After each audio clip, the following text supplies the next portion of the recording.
Well. Bwana Yesu asifiwe. Habari yako? Natumaini uko vyema, uko salama. Mungu wetu amekulinda.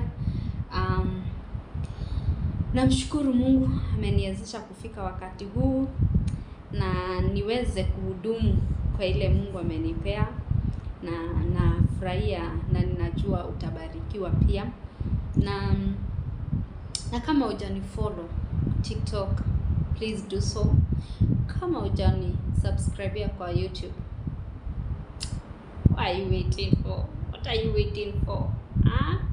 Uleterera ki? Thank you so much for your support. Leo tunaleta tafsiri ya ndoto ya ukiota na kinyesi ama pupu. Tunaitanga pupu ama pi ina maana gani, na tuweze kuelewa juu hiyo ndoto ni ndoto pia watu wanaotanga, na unafaa kujua maana yake ni ipi. Na kuna mzuri, kuna mbaya.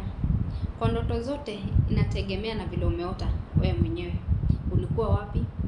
Palifanyika nini? Ni nini kiliendelea? Ndio uweze kujua tafsiri hiyo ya ndoto yako inamaanisha nini. Nitajaribu kuguzaguza kwa kufikiria na ujuzi wangu penye Mungu amenipea, nione ama utafikiwa na chenye wewe umewaiota. Kama ushaiota na ndoto kama hiyo na sijaguza mahali kama hapo, ama kulingana na ndoto yako vile ilikuwa, na kuomba uni-inbox kama unataka tafsiri, na sema hadi unitumie voice note, na ndio niweze kuisikiza vizuri na niweze kukupea feedback. Bwana Yesu kubariki. Kuota na kinyesi, kitu moja inakuanga ni uchafu, na inategemea tena ni uchafu gani. Ndio nimesema ndoto inategemea na umeota aje, na umeotea wapi, na umeiona aje.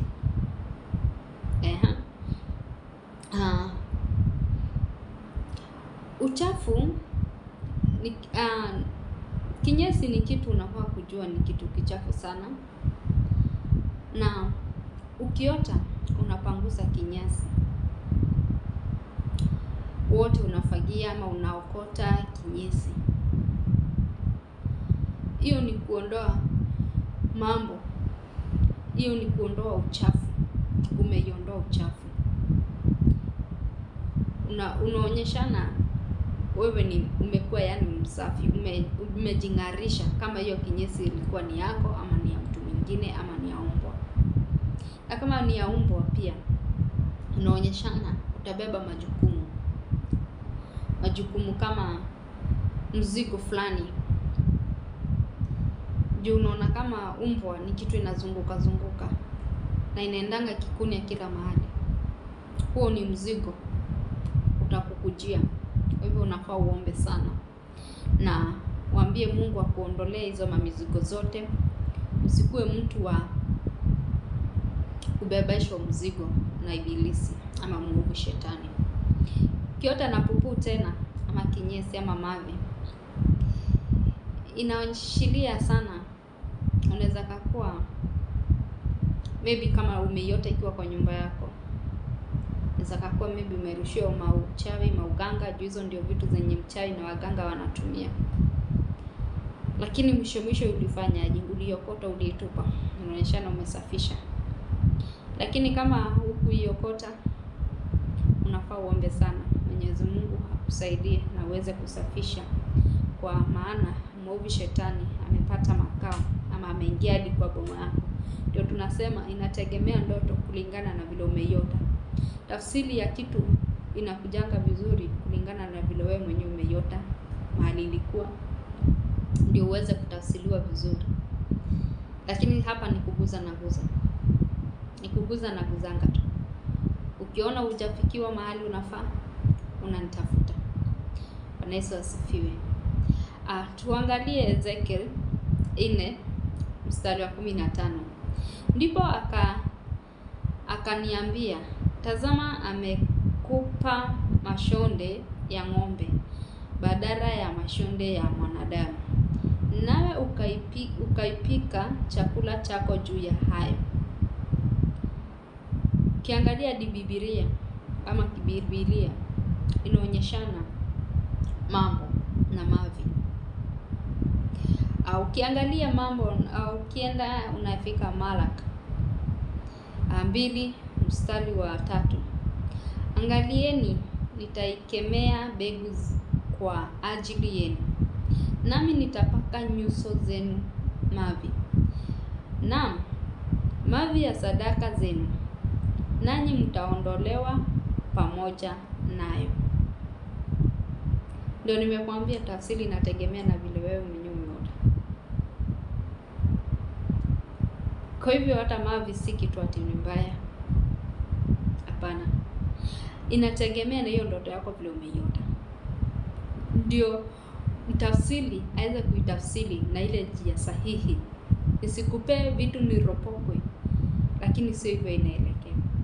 Ndoto ndio mtu aweze kuitafsiri vizuri. Ukimpe from A to Z, anajuanga ni nini kinaendelea. Atakwambia ulimwengu wako wa kiroho vile kunakaa. Na ukitaka kujua ulimwengu wako wa kiroho vile unakaa, kama wewe ni muombaji na kama wewe si muombaji, angalia ndoto zako 7 zenye umeota mfululizo 7 zitakuonyesha wewe ni nani na ulimwengu wa kiroho wako vile unakaa. Kama kuna vita utajua, kama kuna ushindi utajua, kama kuna mashida na maugonjwa utajua. Tuna watu wanajuliananga ulimwengu huu, na utajua vile uko ama vile itakuwa kulingana na ndoto ama ndoto yako vile itakuja. Mtazamaji, ukitaka kujua dunia yako ya kiroho vile iko ama itakuja ama itakuja vile iko, vile itakuwa na vile itakuja maybe, angalia ndoto zako 7 zenye umekuwa ukiota. Kama unaotanga mara 7 kwa mwezi, angalia hizo ndoto na ujue maana yake. Kama unaotanga mara 7 kwa wiki ama mara ngapi unaotanga, angalia ndoto zako 7. Na kama wewe ni mtu wa kusahau ndoto, nilikwambia utafute malaika ama uombe malaika wa kulindia boma yako, ndio muovu asikuwa anaingia zenye umelala. Na nikakukumbusha Mathayo, walipolala adui aliingia na akapanda magugu katikati wa ngano na katoka na kaenda. Kwa hivyo wewe ukilala tu, ndio shetani anaingia, anapanda magugu na anaenda. Mungu kama alikuwa amesema upatiwe hii, unaletea nyingine inakaa kama hiyo, lakini sio hiyo. Unaletea uliporekiti. Hello.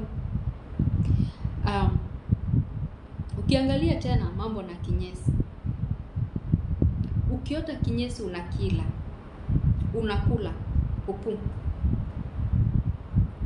Hiyo pupu tena inategemea ni yako ama ni ya mtu mwingine umekunia ama ni ya nani ama imekuwa aje. Pupu pia inamaanisha utajiri. Ukienda ujikute umepupu mahali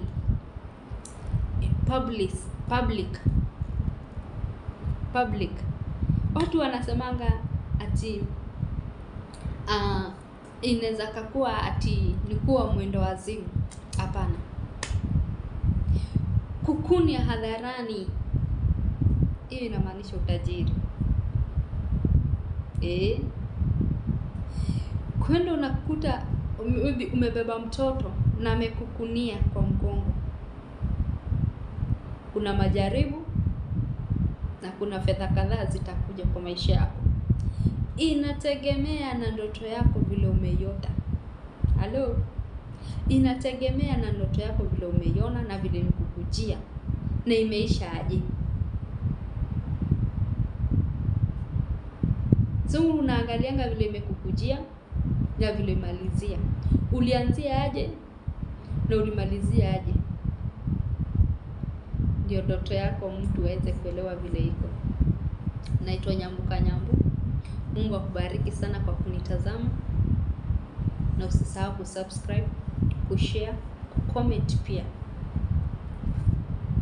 akubariki.